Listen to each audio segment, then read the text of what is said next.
Well, thank you. And when this idea was first presented, I thought, what a terrific way to bring together a lot of people who, obviously, some of you have an interest and they even have background in China and Shanghai. Others of you I know because of, by virtue of your association with the Company of Young Professionals and Leaders of Tomorrow are all pretty bright people who aren't going to be too shy when it comes to having a discussion. When Frank first asked me if I could do this, I said yes, and discussed it with Kent, because Kent was in charge of the Vancouver Pavilion at Shanghai. And before I went, he was very helpful in terms of giving me some leads. And I went and I saw his presentation, and if he wasn't here, I'd be giving you my interpretation of the Vancouver Pavilion. But since he is here, following me, he is going to give you a few slides, a few observations on the overall site, and then perhaps tell us a little more about what the Vancouver Pavilion was trying to do. And then what I hope we can do is get a little bit of a discussion going in terms of what are some of the lessons or ideas, prospects that have come out of a world fair such as this that might actually apply to our city, because ultimately I think that's what we're interested in.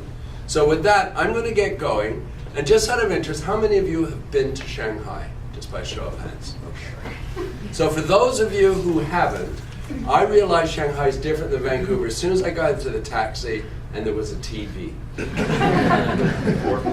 We don't have taxis with TVs in Vancouver, and immediately it said to me, this is technology. This is the beginning of a very different sort of place.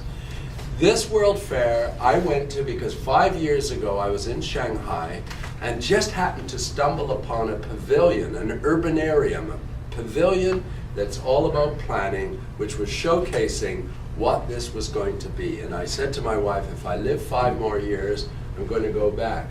And that's why I knew about it. But what I've discovered is so many people in North America and Vancouver even really know very little about this World Fair. And it's interesting because it's the biggest World Fair in the history of the world.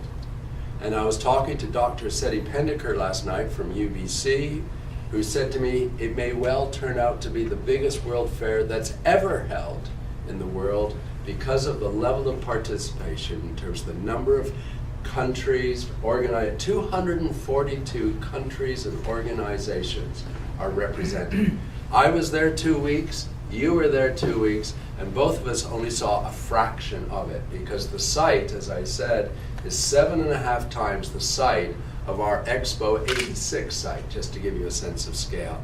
And the city has been remade for this World Fair. Those of you who know Shanghai won't recognize it in terms of the planting, the beautification, and the preparations for having around 400,000 people every day, and some days up to 600,000 people attending. I went on a quiet day. But as you have heard, even when I was there, they were prepared. One of the things I noticed, the washrooms have clocks over them to let you know how long the person's been inside. It does 2 things. I think after 4 hours they send somebody in, but at least if nothing else, it lets you know which one you should line up in front of. It's a simple thing, but it's a beginning of new ways. Sustainability is a dominant theme, and I noticed this, that the paper is not made from trees, which was kind of an interesting way of talking about the fact that it's made from recycled materials.